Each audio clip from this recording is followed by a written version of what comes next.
네, 성경이 술술, 믿음이 쑥쑥, 벌써 110번째네요. 110번째 하나님 말씀을 함께 나눠보도록 하겠습니다. 오늘은 지난 시간에 이어서 언약 공동체와 헤세드 두 번째 시간으로 하나님 말씀을 나누도록 하겠습니다. 저희가 지난 시간에는 우리 고린도 전후서, 그리고 갈라디아서를 좀 살펴보았습니다. 특별히 바울 서신에 나와 있는 하나님의 신실하심, 그것이 우리 한국말로 미쁘심이라 그랬죠. 이게 구약에서는 헤세드라는 언약적 사랑 또는 신실함으로 번역되어 있고, 우리 신약 성경에는 미쁘심으로 번역이 되어 있습니다. 이것이 이러한 하나님의 속성이 우리가 구원을 받는 가장 중요한 이유라고 말씀드렸습니다. 우리는 늘 실패하고 늘 언약을 어기지만 하나님은 신실하시기 때문에 그 언약을 지키십니다. 그것을 믿는 것이 복음의 핵심이라고 말씀드렸습니다. 우리는 미쁨이 없어도 주는 항상 미쁘시다. 꼭 기억해 주시고요. 이것이 히브리어로는 헤세드라 그러면 제가 계속 반복합니다. 구약의 언약적 사랑은 헤세드, 신약은 미쁘심 또는 아가페 이렇게 번역이 됩니다. 이게 하나님의 사랑 또는 은혜, 자비를 의미합니다. 그래서 우리가 지난 시간에 배웠죠? 은혜가 뭐라 그랬습니까? 하나님의 은혜는 하나님의 능력이라고 그랬어요. 우리가 이제 은혜를 받으면 그 은혜를 갖고 하나님의 능력으로 하나님의 말씀에 순종하고 하나님의 사업을 하게 되며 죄에서도 승리할 수 있다. 이것이 바로 핵심 기별이었습니다. 오늘은 에베소서를 잠깐 펴주시면 우리 에베소서 오늘 말씀을 좀 짤막하게 살펴보도록 하겠습니다. 작년 3기 주제가 에베소서였는데 여러분 또 많이 까먹으셨을 것 같고요. 한 번 더 에베소서를 좀 보도록 하겠습니다. 에베소서는 사도 바울이 쓴 책인 거 아마 다 아실 겁니다. 바울이 2차 선교 여행 끝 무렵에 에베소를 처음 방문했고요. 그 다음에 3차 여행 중에 가장 긴 사역지인 에베소에서 3년 동안 사역을 합니다. 그리고 3차 선교 여행이 끝난 다음에 예루살렘으로 돌아가는 길에 그 밀레도에서 에베소 교회 장로님들 다 모아놓고 미래를 위해서 당부하죠. 그리고는 예루살렘으로 갔다가 결국 잡히게 되어서 로마의 재판을 받으러 가죠. 그리고는 그 감옥, 셋집 감옥에 가택연금을 당하고 거기에서 쓴 책이 옥중서신 또는 에베소서입니다. 골로새서, 빌립보와 같은 책을 그때 기록하였습니다. 그래서 감옥에 썼다. 그래서 옥중서신이라고 합니다. 오늘 말씀의 결론입니다. 에베소서의 총 주제는 그리스도 안에서의 연합입니다. 이게 재림교회 성경 주석에 나와 있는 서론에 있는 글입니다. 그래서 바울이 얘기하죠. 유대인과 이방인, 아시아인과 유럽인, 노예와 자유인, 하여튼 모든 것들이 다 그 담이 허물어졌으니 이제 우리는 예수님 안에서, 그리스도 안에서 연합하고 하나가 되어야 된다. 이것이 에베소서의 가장 큰 주제임을 여러분 꼭 기억해 주시면 좋겠습니다. 그래서 에베소서는 크게 이렇게 4가지 주제로 기록이 되어 있죠. 우리는 그리스도의 몸이다. 예수님 우리의 머리, 우리는 그분의 지체. 우리는 그분의 성전을 이루어 나간다. 우리가 그분의 건축 재료입니다. 성전이요. 그리고 예수님은 우리의 신랑, 우리는 그분의 신부이다. 그리고 우리는 하나님의 군대란 이 4가지 큰 틀을 가지고 에베소서를 이해하시면 좋겠습니다. 여러분 사도 바울이 지난주에 말한 것처럼 미쁘심이라는 단어도 많이 썼지만 사도 바울의 바울 서신에 정말 많이 나오는 단어가 이 단어입니다. 그리스도 안에서. 영어로는 in Christ. 예수님 안에. 그리스도 안에서란 낱말이 정말로 많이 기록이 되어 있는데요. 그리스도 안에서 또는 예수 안에서, 주 안에서 이러한 단어가 에베소서에만 총 24번이 나올 정도로 아주 중요하게 기록되어 있습니다. 그 이유가 무엇일까요? 여러분, 언약에 있어서 예수님은 언약의 보증인이고요. 예수님은 우리 인간을 대표하시는 맏형님이시고 언약의 대표자이십니다. 즉 하나님과 인류가 언약을 맺었는데 그 언약을 대표하는 인류의 대표가 누구예요? 둘째 아담이신 예수님이시거든요.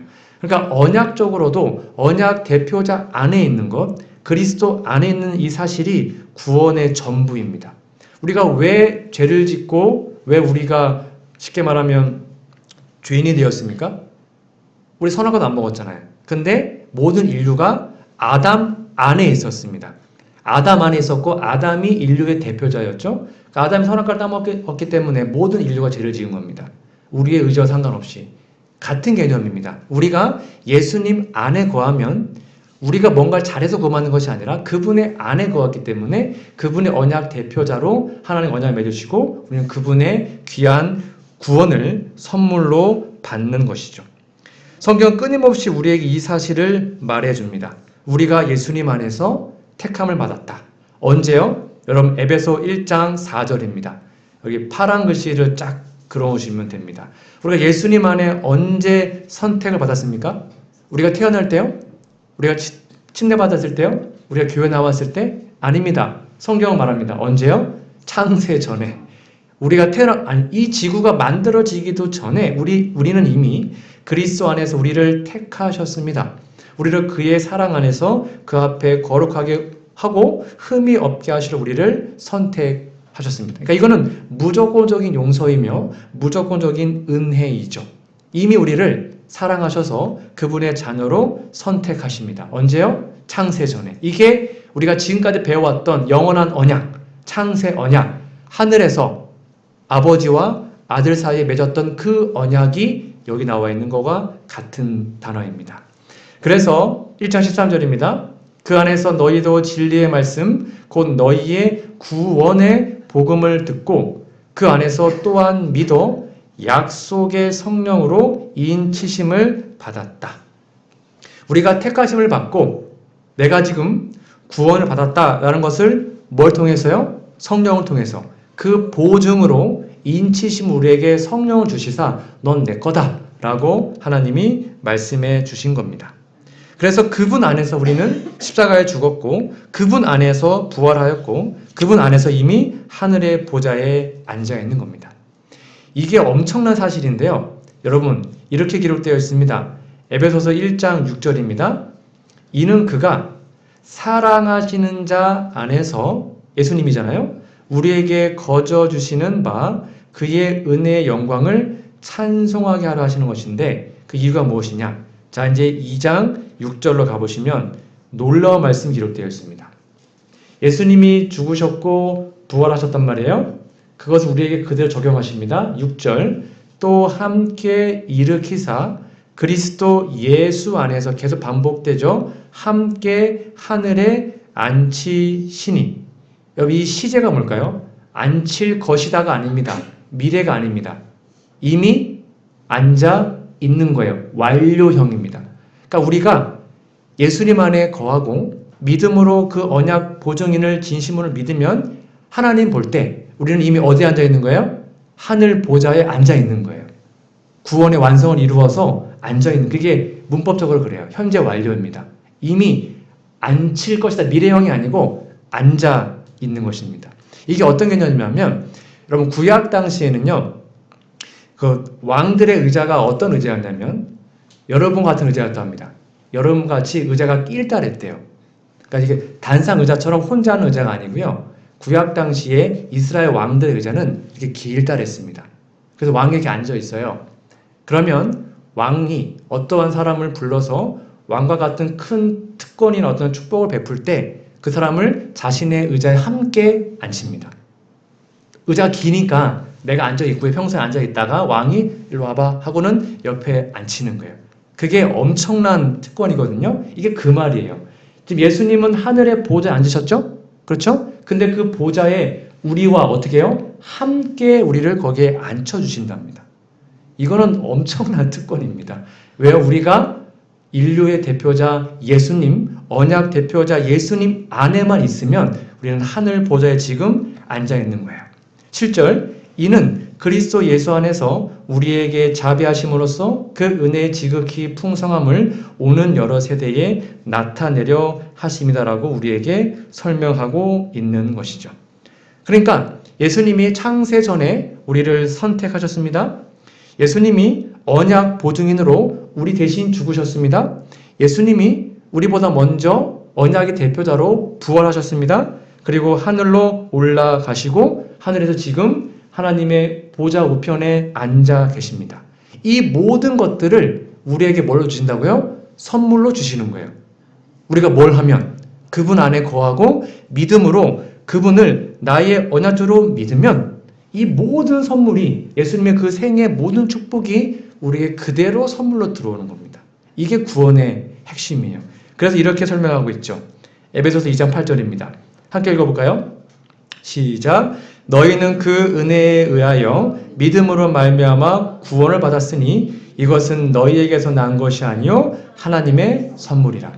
그 앞에 그 단어 뭐? 죽었고 부활했고 하늘의 보좌에 함께 앉아있는 그 모든 것들, 그렇죠? 이 모든 것들이 하나님의 선물이라는 겁니다. 선물은 우리가 두 가지의 태도를 할 수 있습니다.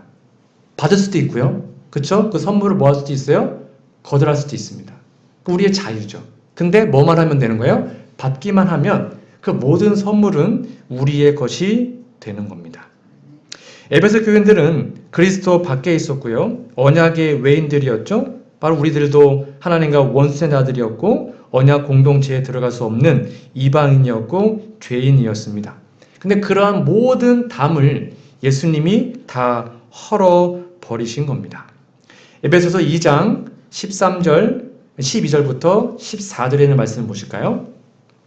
그때 너희는 그리스도 밖에 있었고, 이게 뭐냐면 구원받지 못한 상태를 말하는 겁니다. 꼭 기억하세요. 그리스도 안에 있는 건 구원 받은 거예요. 근데 그리스도 밖에 있는 자들은 구원이 없어요. 절대 못 받아요. 그러니까 너희는 원래는 그리스도 밖에 있었다. 이스라엘 나라 밖에 있었고 약속의 언약들에서 외인이었고 그런 게 없었다. 세상에 소망도 없었죠. 하나님도 없었어요. 그러나 13절 이제는 전에 멀리 있던 너희가 우리에게 하시는 말씀이에요. 그리스도 예수 안에서 그리스도의 피로 우리가 가까워졌죠. 14절 그는 우리의 화평이신지라 둘로 하나를 만드사 원수된 것 곧 중간에 막힌 담을 자기 육체로 허셨다라고 기록합니다. 여기 나와 있는 중간에 막힌 담, 원수된 것, 이것이 무엇을 의미할까요? 이렇게 이해하시면 됩니다. 15절에 보면 법조문으로 된 계명, 이게 개역 개정이고요. 아마 개역 한글은 원수된 것, 곧 의문에 속한 계명이라고 번역을 해놨을 겁니다. 하나님의 법은 영원한 법이 있죠. 그게 바로 십계명입니다. 그리고 구약 당시에만 유용했던 의문의 율법이 있죠. 그게 제사법, 민법 이런 것들은 그때 당시만 있었던 법이잖아요. 여기 나와 있던 게 그걸 말하는 겁니다. 십계명을 폐한 것이 아니라 원수된 것, 곧 의문에 속한 그러한 제사법, 절기법 이런 것들을 뭐 하셨다고요? 폐하셨습니다. 그래서 자기 안에 한 사람을 지어서 세 사람을 지어서 화평하게 만드셨다라고 기록을 하고 있는 거예요. 그러니까 이제 더 이상 우리는 그러한 율법에 얽매이지 않고 예수님 안에서 하나가 되어 구원을 받게 된 것입니다. 이렇게 바울은 끊임없이 우리에게 이런 말을 말해주고 있고 그 다음에 두 번째인 성전의 건축 재료로 우리가 사용된다라고 설명하고 있습니다.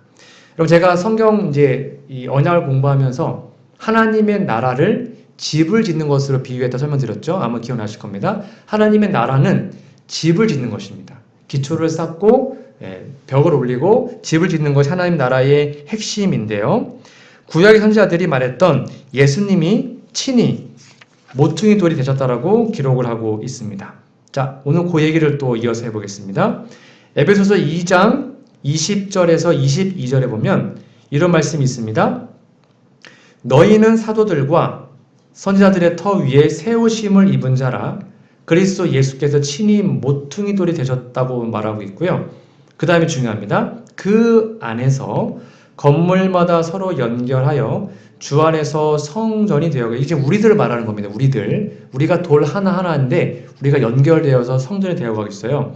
22절 너희도 성령 안에서 하나님의 거하실 처소가 되기 위하여 그리스도 예수 안에서 함께 지어져 가느니라. 여러분 구약 당시에 솔로몬 성전을 어떻게 지은지 혹시 아십니까? 아마 성경 읽어보시면 아실 텐데 솔로몬 성전은 채석장에서 돌을 다 깎았습니다. 그렇죠? 돌을 다 깎아온 다음에 성전에서는 망치질 이런 거 안 했습니다. 아무런 소리가 안 들렸어요. 그냥 깎아오면 착착착착 쌓기만 하면 성전이 지어졌습니다. 그러니까 성전 안에 지어질 때 되게 조용했다고 합니다. 뭐 드릴 받고 이런 게 없고 다 채석장에서 깎아온 것을 그냥 갖다 놓으면 딱딱딱 맞아가지고 아주 예쁘게 조용하게 성전을 지었다라고 합니다. 이게 오늘날 우리에게 시사한 바가 큽니다. 여러분, 우리가 하나님의 성전을 지어가는 돌들입니다. 재료들이에요.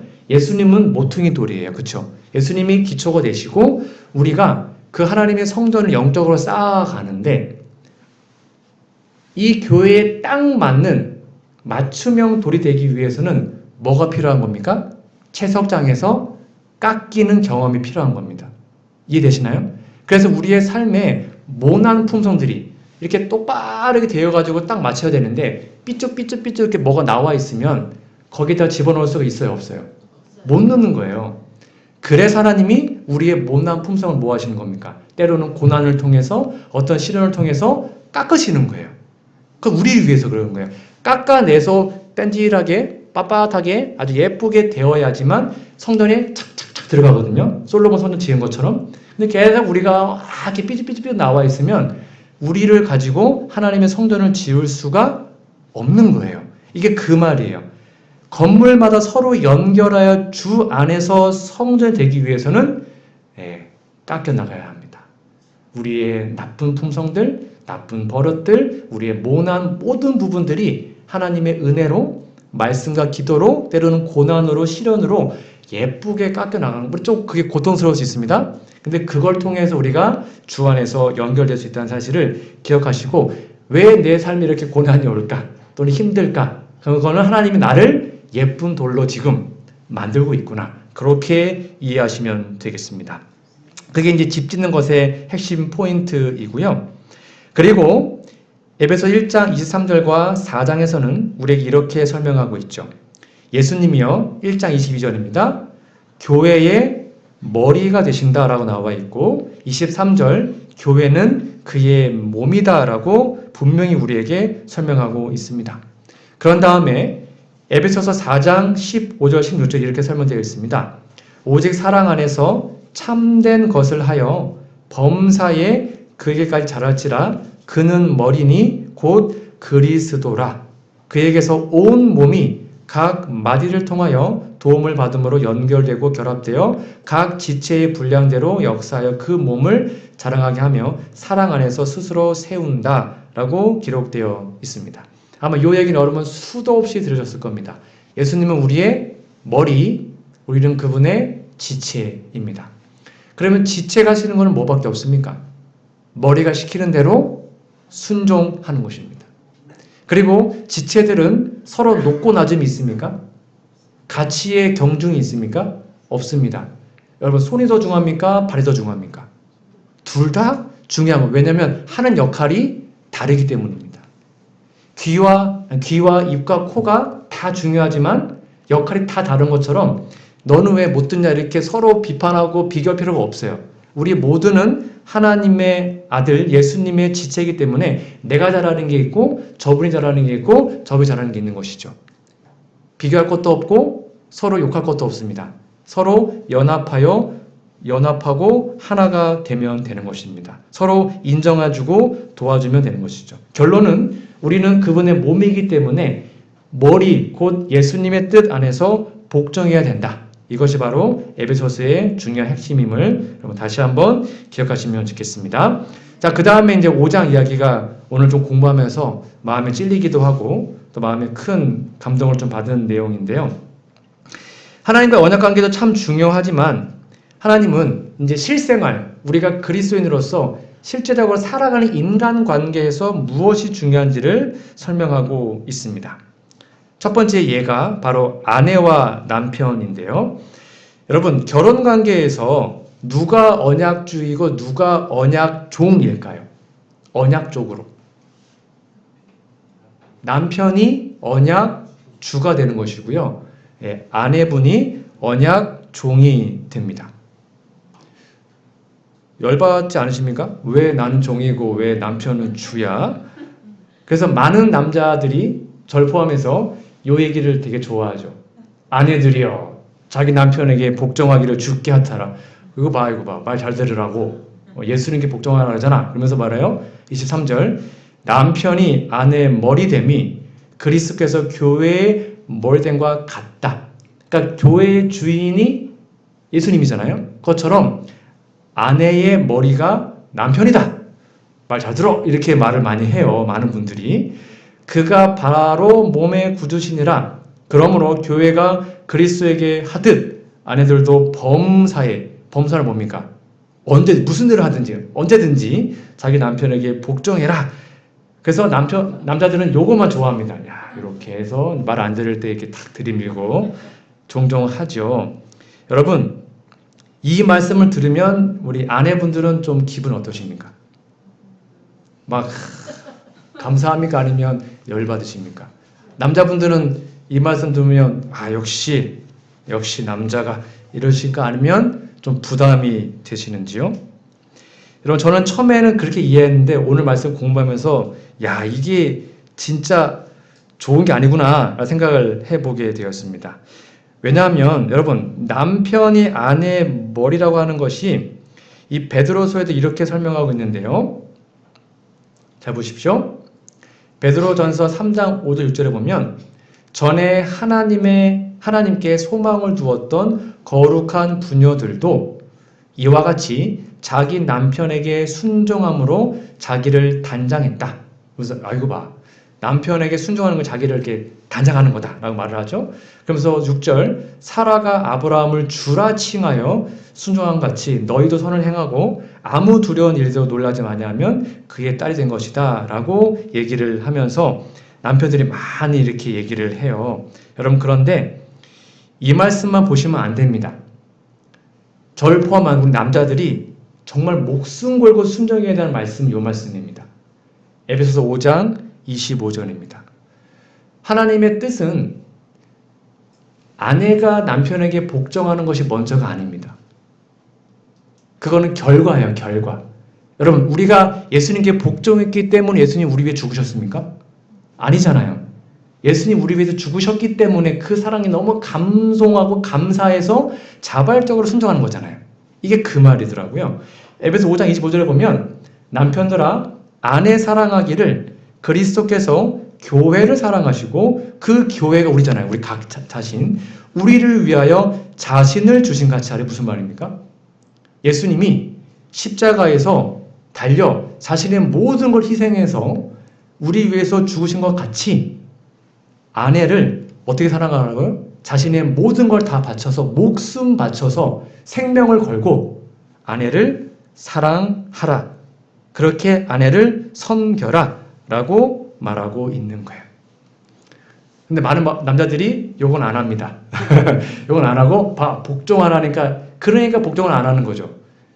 그런데 우리가 정말로 저부터도 남편 된 자가 예수님이 우리를 사랑하는 것처럼 아내를 자신의 목숨보다 더 사랑한다면 그 남편의 말을 평소에 안 들을까요? 당연히 듣겠죠. 그건 당연한 결과인 것입니다. 그러니까 여기에서 중요한 것은 남편이 언약주로서 엄청난 책임이 있다는 겁니다. 여러분, 언약을 맺으면 누가 책임이 지는지 아십니까? 언약주가 모든 걸 책임지는 겁니다. 언약종은 제가 설명드렸죠? 언약종은 뭐가 힘들면 언약주에게 얘기합니다. 전쟁이 나면 얘기합니다. 먹을 게 없으면 얘기합니다. 그러면 언약주가 먹을 것도 주고 전쟁에서 모든 거 다 막아주고 그걸 다 해야 합니다. 그렇게 하기로 목숨 걸고 양 갈라가지고 약속했거든요. 그러니까 언약주의 그 역할, 그 책임감은 어마어마한 것입니다. 그 역할이 누구에게 있다는 거예요? 남편이겠다는 거예요. 예, 남편이 그러한 사랑으로 아내를 사랑하면 그러면 아내는 당연히 이 남자가 무슨 말을 해도 날 위해서 하는 말이니까 남편의 말에 순종하게 되겠죠. 이것이 바로 부부 사이에 하나님께서 주신 중요한 메시지라는 것이죠. 그래서 저를 포함해서 우리 남편들, 네, 지금도 잘하시겠지만 저도 이제 좀 열심히 또 잘해볼까 합니다. 잘 될지는 모르겠지만 이게 이제 하나님의 중요한 메시지입니다. 꼭 기억하십시오. 우리가 아내를 예수님이 교회를 위해서 십자가에 죽으신 것처럼 그렇게 사랑하는 것, 이게 바로 중요한 핵심 포인트이고요. 그 다음에 또 하나의 관계가 바로 자녀와 부모와의 관계입니다. 자녀 부모에도 누가 언약 종이고 누가 언약 주일까요? 부모가 언약 주고요. 자녀가 언약 종이 됩니다. 이렇게 되어 있어요. 에베소 6장 1절 3절. 자녀들아 주 안에서 너희 부모에게 순종하라. 이것이 옳으니라. 내 아버지와 어머니를 공경하라. 공격하라 아닙니다. 공경하라. 이것은 약속이 있는 첫 계명이니 이로써 내가 잘되고 땅에서 장수하리라라고 분명히 우리에게 약속합니다. 여러분, 십계명에서 하나님이 처음으로 약속이 있는 계명 주신 게 바로 내 부모를 공경하라는 말입니다. 여러분 다 아시죠? 내 부모를 공경하라. 그래야면 내 하나님 여호와가 내게 준 땅에서 내 생명이 길리라. 이왕이면 건강하고 행복하게 또 오래오래 장수하는 비결이 뭐라고요? 부모님을 공경하는 겁니다. 이거는 육적인 부모도 포함되고요. 그 다음에 우리의 영적인 부모 누구요? 하나님. 네, 하나님도 우리가 공경하는 것, 그분의 말씀에 순종하는 것, 그것이 우리가 이 땅에서 장수하고 건강하게 사는 비결임을 기억하시면 좋겠습니다. 그래서 교회의 지도자를 세울 때 이런 관점에서 봐야 되는 거예요. 그래서 하나님께서 이 교회의 지도자는 바로 남편 관계에서 부모 자식 관계에서 그 아내를 사랑하는지 그리고 그의 자녀에게 본이 되는지 즉 가정을 잘 다스리는지 그게 바로 장로, 목사, 집사의 첫 번째 자격 조건이지 않습니까? 이게 그 의미예요. 그걸 언약적으로 이해하시면 됩니다.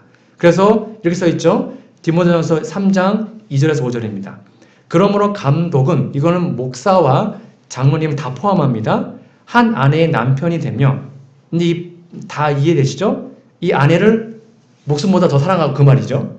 자기 집을 잘 다스리는 의미가 폭군이 아니에요. 사랑으로, 그렇죠? 잘 다스려서 자녀들로 모든 공손함으로 복종하게 하는 자라야.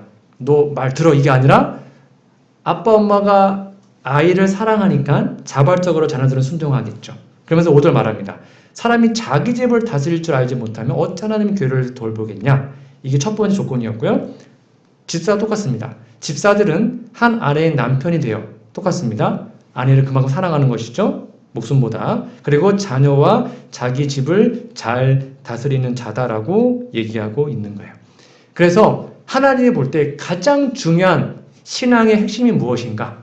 우리가 밖에 나가서 물론 복음도 전해야 되고 해야 되는 거 맞습니다. 그러나 하나님이 볼 때 최고의 우리의 선교지, 우리의 사역지는 어디예요? 우리의 가정인 것입니다.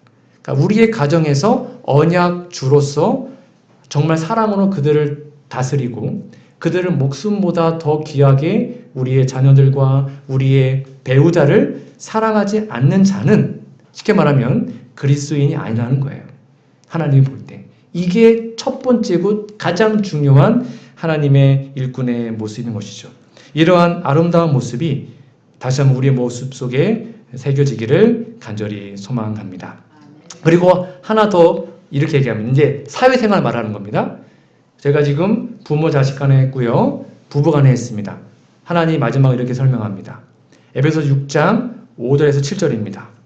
종들아 두려워하고 떨며 성실한 마음으로 육체의 상전에게 순종하기를 오늘날 얘기하면 직장 상사 같은 분들이겠죠. 순종하기를 그리스도께 하듯 하라. 눈가림만 하여 사람을 기쁘게 하는 자처럼 하지 말고 그리스도의 종들처럼 마음으로 하나님의 뜻을 행하고 기쁜 마음으로 섬기기를 주께 하듯 하고 사람들에게 하듯 하지 말라. 이거는 우리 유단원님께서 정말로 제가 깊이 느끼고 또 배울 수 있는 모범이라고 생각합니다. 한 번 할 때 아주 제대로 완벽하게 주께 하는 것처럼 해놓으면 직장 상사가 이 사람 거는 더 이상 보지 않아요. 왜요? 잘하니까. 그것처럼 우리가 그냥 눈 가림만 하고 시간만 때우게 하는 것이 아니라 마치 예수님께 하듯이 최선을 다하여 직장에서도 사회생활 할 때 또 그렇게 한다면 그게 바로 언약 종으로서 하나님 섬기는 거다라고 우리에게 말해주고 있는 것입니다. 우리가 이렇게만 살 수 있다면 아마 다 모든 재림 청년들 또 재림 성도들이 아마 직장에서 정말로 이렇게 인정받는 사람이 될 거라 생각합니다. 보이지 않는 곳에서도 최선을 다하는 그런 마음가짐. 이것이 바로 세 가지의 관계의 모습이었습니다. 그래서 이 에베소서는 그리스도로 가득 찬 편지입니다. 이 모든 것들은 그리스도 안에서 우리가 회복되고 나아가야 하는 방향을 설명해 주고 있는 것이죠. 말씀의 결론 맺도록 하겠습니다. 여러분, 그러면 구체적으로 내가 지금 그리스도 안에 있나 없나를 어떻게 알 수 있을까요? 여러분들 지금 그리스도 안에 거하십니까? 그럼 그걸 어떻게 우리가 알 수 있을까요? 이거 되게 모호한 개념이잖아요. 예수님이 눈에 보이는 것도 아닌데 예수님 안에 있다는 게 한마디로 무엇일까요? 영감의 글에 이렇게 기록되어 있습니다. 말씀의 결론입니다. 잘 보십시오. 그리스도 안에 있는 생애는 안식의 생애이다. 그러니까 이걸 보시는 거예요. 내가 지금 내 마음속에 안식이 있나? 라는 거예요. 불안, 불만, 초조는 그리스도가 계시지 않다는 것을 나타낸다. 그러니까 그리스도 안에 거하는 사람은 어떤 상황에도 뭐 하지 않아요? 불안하지 않고요. 불만하지 않아요. 모든 게 다 만족하고 그리고 초조하고 긴장하고 그러지 않아요. 쉽게 말하면 마음에 쉼이 있고 안식이 있고 평강이 있고 행복이 있다는 것이죠. 이게 지금 내가 예수님 안에 있나 없나를 바라보는 또 점검하는 하나의 모습입니다. 예수님께서 생애에 들어오시게 되면 즉 우리가 예수님을 믿게 되면 그만이죠. 그 생애는 주님을 위한 선량하고 고상한 사업으로 충만해질 것입니다. 그대들은 자아를 섬기는 것을 잃어버립니다. 우리 예수님 안에 있으면 내 자아가 없어지는 거죠. 사랑하는 구주께로 가까이 더욱 가까이 나아가는 생애 살게 됩니다. 그리고 그대들의 성품은 그리스도와 같아지죠. 당연하겠죠. 예수님 안에 있으니까 예수님과 똑같아지는 것입니다. 품성이. 그리고 그대들 주변에 있는 모든 사람들은 그대들이 그리스도와 같이 있었고 그분을 배웠다는 것을 알게 될 것이다. 무슨 말입니까? 내가 지금 예수님 안에 거하면 내 배우자가 그걸 알아차린다는 것입니다. 당신 좀 뭔가 바뀐 것 같아? 우리의 자녀들도 내가 지금 예수님 안에 있는지를 안다는 거죠. 우리의 직장 또 우리의 이웃들도 여기 써 있잖아요. 아, 이 사람은 뭔가 다르네 라는 것을 알게 된다는 것입니다. 이것이 우리가 예수님 안에 거하는 비결인데 다시 한번 우리의 마음을 잘 살피셔서 혹시 우리의 부족함 때문에 또 나의 연약함 때문에 예수님 안에 거하는 이 모습이 없다면 다시 한번 하나님께로 나아가셔서 아침마다 새벽마다 주님께 기도하시고 예수님 안에 거하는 이 놀라운 축복을 선물 받으셔서 진정한 쉼, 진정한 안식의 생애가 우리 모두에게 있기를 간절히 바라며 오늘 말씀을 마치도록 하겠습니다.